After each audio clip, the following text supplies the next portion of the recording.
அதிமுகவில் மறைந்த முதலமைச்சர்கள்,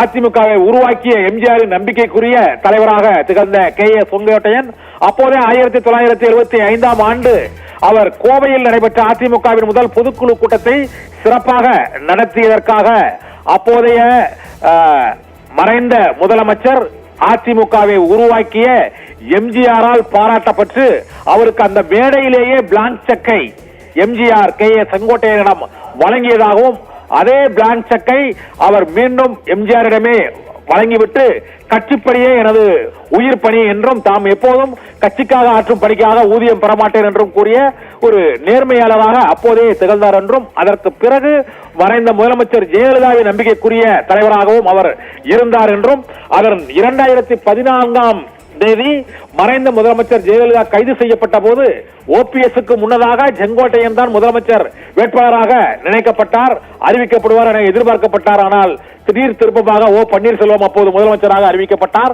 அப்போது முதலமைச்சர் வாய்ப்பு அவருக்கு பறிபோனது. அதே போல 2017ஆம் ஆண்டு கூவாத்தூரில் எம்எல்ஏக்களை வைத்து சசிகலா சிறைக்கு செல்லும் பொழுதும் செங்கோட்டையனின் பெயர் தான் முதலில் அடிபட்டது. அதன் பின்னர் அவர்தான் எடப்பாடி பழனிசாமிக்கு ஆதரவாக 121 சட்டமன்ற உறுப்பினர்களின் பெயரிலும் கையெழுத்தை வாங்கினார்.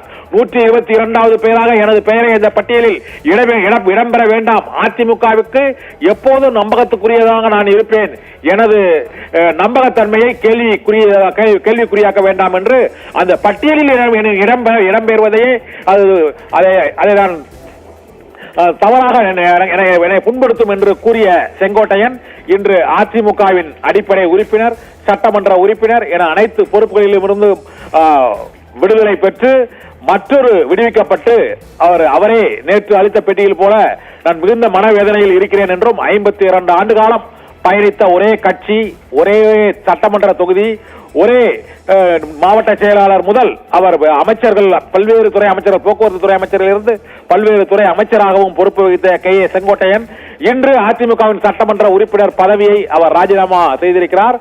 இது அவருக்கு மிகுந்த மனவேதனையை அளிக்கிறது என்றுதான் நேற்று வரை அவர் பேட்டி அளித்திருக்கிறார்.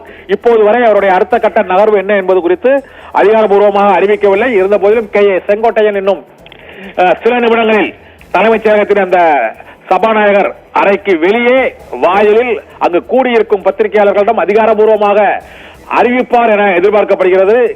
செங்கோட்டையன் தாவேகாவில் இணைவது குறித்த அறிவிப்பை இன்னும் சற்று நேரத்தில் அறிவிக்கக்கூடும் என எதிர்பார்க்கப்படுகிறது. இல்லை என்றால் அவர் நாளை பனையூரில் தாவேகா தலைவர் நடிகர் விஜயை சந்தித்து அவருக்கு அளிக்கப்படும் பொறுப்பு உள்ளிட்டவற்றோடு தாவேகா நிர்வாகிகளோடு அதிகாரப்பூர்வமாக செய்தியாளர்களை சந்தித்து அறிவிப்பார் என எதிர்பார்க்கப்படுகிறது. அதிமுகவின் முக்கிய தலைவர்களான எம்ஜிஆர் மற்றும் ஜெயலலிதா இருவருக்கும் நம்பிக்கைக்குரிய தலைவராக இருந்த செங்கோட்டையன் இன்று அந்த கட்சியின் எம்எல்ஏ பதவியிலிருந்து ராஜினாமா செய்துவிட்டார். சபாநாயகர் அப்பாவிடம் செங்கோட்டையன் ராஜினாமா கடிதத்தை அளிக்கும் அந்த நிகழ்வை தான் இப்போது நாம் பார்த்துக் கொண்டிருக்கிறோம். 1972ஆம் ஆண்டிலிருந்து 84ஆம் ஆண்டு வரை அவர் கட்சியில் எம்ஜிஆர் மன்ற மாவட்ட செயலாளர், அதிமுக மாவட்ட செயலாளர் என பல பதவிகளை வகித்தார். 1989 தான் எடப்பாடி பழனிசாமி அதிமுகவுக்கு வருகிறார். அதற்கு முன்னதாகவே சட்டமன்ற உறுப்பினர், மாவட்ட செயலாளர் உள்ளிட்ட பதவிகளில் இருந்த செங்கோட்டையன் இன்று 89ஆம் ஆண்டு அதிமுகவில் பொறுப்புகளை வகித்த எடப்பாடி பழனிசாமியால் இப்போது பொதுச் செயலாளராக இருக்கும் எடப்பாடியால் கட்சியில் இருந்து நீக்கப்பட்ட நிகழ்வுக்கு பின்னர் செங்கோட்டையன் இன்று அந்த கட்சியின் எம்எல்ஏ பதவியில் இருந்து விலகி இருக்கிறார். இதனால் அதிமுகவுக்கும் அவருக்கும் இடையேயான அந்த அரை நூற்றாண்டு கால உறவு துண்டிக்கப்பட்டிருக்கிறது. அந்த துண்டிக்கப்பட்ட உறவு மற்றொரு அரசியல் களத்தில் துளிர்க்க போகிறது.